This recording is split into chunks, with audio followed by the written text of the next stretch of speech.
Hi mga kaupak, welcome to my channel. My name is Renz Elcano. Mga kaupak, kung ikaw ay aware at mahilig sa politika, mahilig sa kung ano ang nangyayari sa litis sa mundo ng politics, mga kaupak, at napadaan ako sa channel mo, please like and subscribe para kung may bago akong video, updated ka. Mga kaupak, ngayon lumilinaw na kung sino ang tatakbo, Pangulo at ng ating bansa, mga kaupak.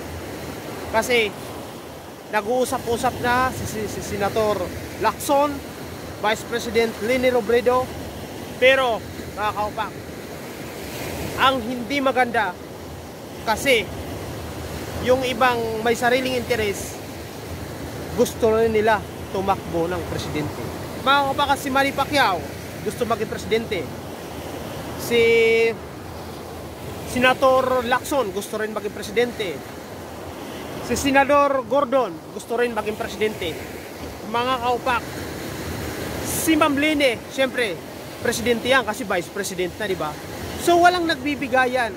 Mga kaupak, pag nagkataon, malabang ang manalo, ang manok na naman ng administration. Kinakailangan ng magandang pagkakaisa ng oposisyon. Kung gusto nila na makuha ang pinakamataas na posisyon dito sa atin bilang presidente at vice president, mga kaupak, kasi kung magkakahiwa-hiwalay ang oposisyon, natural mahati ang suporta sa isa't isa. Ngayon mga kaupak, kung magkakaisa sila, magbibigayan sila, mga kaupak, dalawa lang ang maglalaban. Isang oposisyon at saka isang administration. So mga kaupak, napakahalaga na magkaisang oposisyon. Kung gusto natin mabago ang presidente natin o vice president, para ibigay naman natin sa mga taong mas magaling. Hindi yung ayuda lang, hindi pa maibigay. Although mahirap na yung bansa natin kasi ang dami ng ayuda. Pero magtataka ka, yung inuna pa nila yung Manila Bay para anuhan ng white sun. Pero ito hindi ito. Natural itong sun na ito eh. Yung sa Manila Bay na tinambak nila, mga kaupak, naalala nyo po ba? Nung nakarang taon, hindi nila pinatigil. Gusto nila tuloy-tuloy pa itambak kahit ang mga tao na kailangan ng pera dahil sa nararanasang tagutom, dahil sa naranasang sakit, mga kaupak. Pero magtataka ka, bakit inuuna pa nila yung hindi priority? Aanhin mo yung magandang buhangin. Although lahat naman tayo gusto natin magandang paligid eh. Pero aanhin mo yung magandang buhangin. Sabi nga nila, aanhin mo ang damo kung patay na ang kabayo, di ba? Aanhin mo yung magandang kapaligiran kung wala na yung mga tao, di ba? Kasi ang tao mas kailangan ng pagkain. Unahin yung mga tao, pagkain, bago pagandahin ang kapaligiran, mga kaupak. Ayaw nila ipatigil. Ang buti na ngayon, mga kaupak, mayroon mga concern yung sa kalikasan na nag-file sila sa Supreme Court para ipatigil ang pagtambak dyan sa Dolomite na yan sa Manila Bay. Sapagkat tulad yun, mga kaupak, di ba? Iba yung gawa ni God, ano? Natural, katulad dito, natural. Yung sa Manila Bay, although maganda talaga yung pagandahin, di ba? Pero dapat inisip muna nila kung ano bang mangyayari. Ngayon, anong nangyayari doon sa Dolomite, mga kaupak? Kung hindi pa nilagyan nila ng bakod, baka natabunan na ng mga basura. Di ba? So, although maganda talaga yun na pagandahin mo, di ba? Yung nilikha ni God, mas lalo mo pagandahin. Pero, paano ka magpapaganda kung ang bansa natin dumaranas ng kagutuman ngayon, no? O, kayo, gusto nyo ba ng ganyan na administration? Diba? Inuuna pa yung mga pangunahin nilang interes. Diba? Kung magpatawag sila ng convention sa partido nila, nakikita nyo, napakagagara kung saan ginaganap. Pero yung mga tao, 1,000 lang. Kailangan pa ng mga dokumento na napakarami. Yung ayuda ng 1,000, mga kaupak, katulad ng kapitbahay ko, nako, ang daming requirement na hinihingi Ano ka, foreigner? Hindi mo ba nakikita na Pilipino din yan, marunong magtagalog, marunong pa magbisaya yung iba? Tapos hindi mo bibigyan ng ayuda?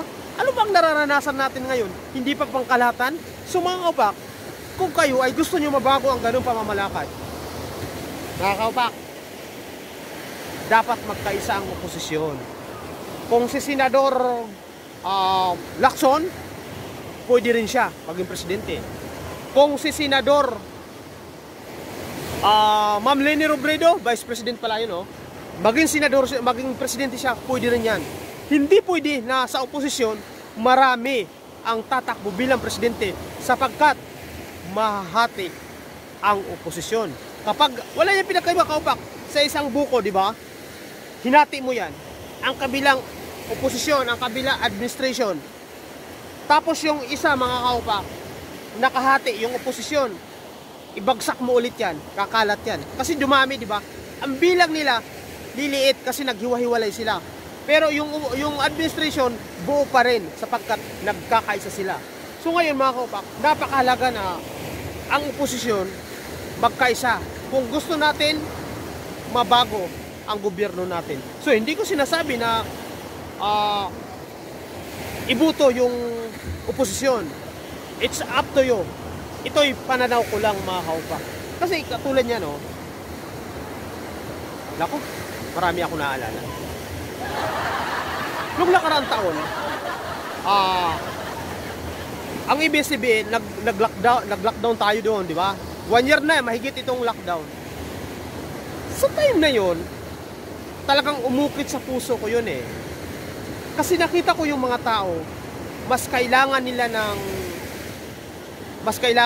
care, mas kailangan nila ng hanap buhay. Nagtaka lang ako sa 70 congressman na ito, kung bakit hindi nila naisip na isara ang, alam mo mga kaupak, tingnan nyo yung history ng broadcasting. Ang dami nag-ooperate na expire na ang gumagawa lang ng letter to endorsement ang NTC para mag-operate. Although, sinasabi nila nga dapat may batas. Tama naman yon. Pero, di ba ang NTC, mga kaupak, alam mo, sa record na research ko, meron mga communication, meron mga network company na nag-expire na, pero nakakapag-operate pa rin. Kasi ang katuwiran nila, ongoing yung pagdinig ng franchise. Ang ABS-CBN, mga kaupak, dinidinig ang franchise. Ang tagal ng hearing, Samantala, sa huling mga record ngayon, mga kaupak, ang galing din ng researcher ko mga kaupak, magaling nag-research ko, mga kaupak, ilang company, network company ang nabigyan nila ng franchise na nang napakaiksi lang na panahon. So, mag-iisip ka rin, yung pinakamalaking network company, yun pa yung, tama naman kasi nga sinasabi nila na lumabag sa batas. Kung lumabag sila sa batas, bakit yung BIR, yung mga iba pang ahensya natin ng gobyerno, sinasabi na ang ABS-CBN sumusunod. Pero bakit taliwas ito sa sinasabi ng mga top officer natin sa Malacanang? Naguguluhan ako. Hindi ko alam kung binobola tayo o sabi na natin absolutely ang Kongreso ang silang may meron sila talagang absolute power na magbigay ng franchise sa isang telecommunication company. Kasi mga kaupak, ang franchise, ito yung authorized to operate. Pero hindi lang ang telecommunication ang may franchise. Ang mga bus company, meron din yan mga franchise. Katulad ng halimbawa, ang isang bus company, mga kaupak,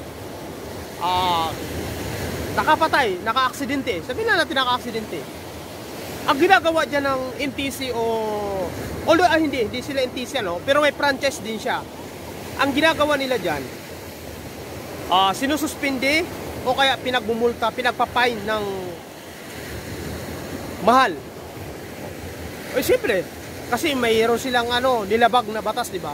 Pero siguro may pagkakaiba yon. Pero hindi malayo mangyari yon kasi mga kaupak, kapag ang isang franchise ay inaward sa isang company, kung meron sila nilabag na batas, dapat i-fine sila o kaya pagmultahin sila.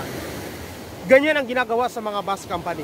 Pero bakit ang nangyari dito sa telecommunication company ng ABS-CBN, iba ang nangyari, mga kaupak. Parang na politika. Yun, mga kaupak. Kasi yung mga 70 congressman, hindi ba akalain na yung damdamin pala nila na sabi nga ni isang congressman napipressure sila sa sinasabi ng presidente, napipressure rin sila sa mga nilalabas ng ABS-CBN. So, ngayon mga kaupak, eleksyon na. Malapit na eleksyon.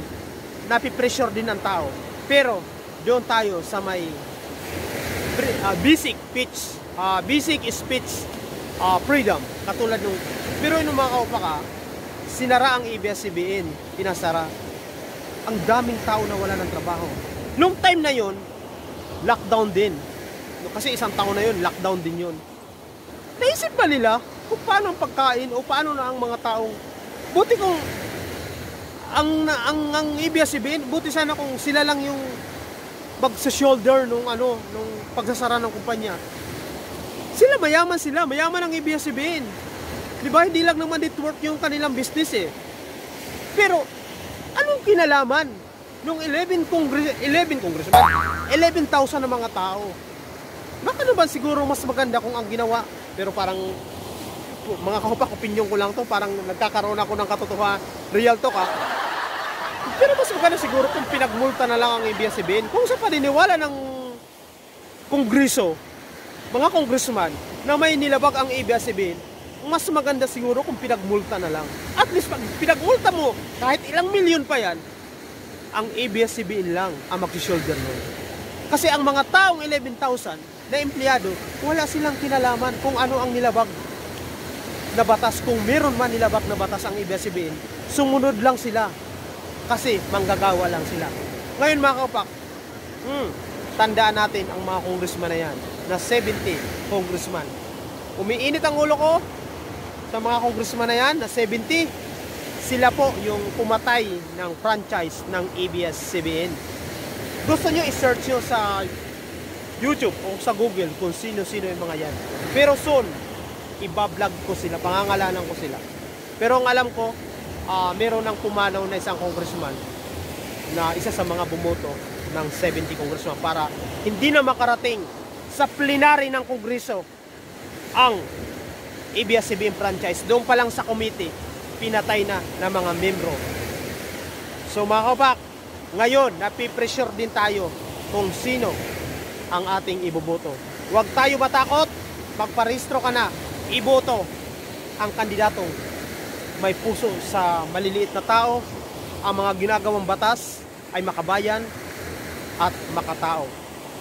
Hanggang sa muli mga kaupak, thank you sa iyong pag-support sa akin. Maraming salamat. Shoutout sa mga tao sa baba. I love you all. Bye.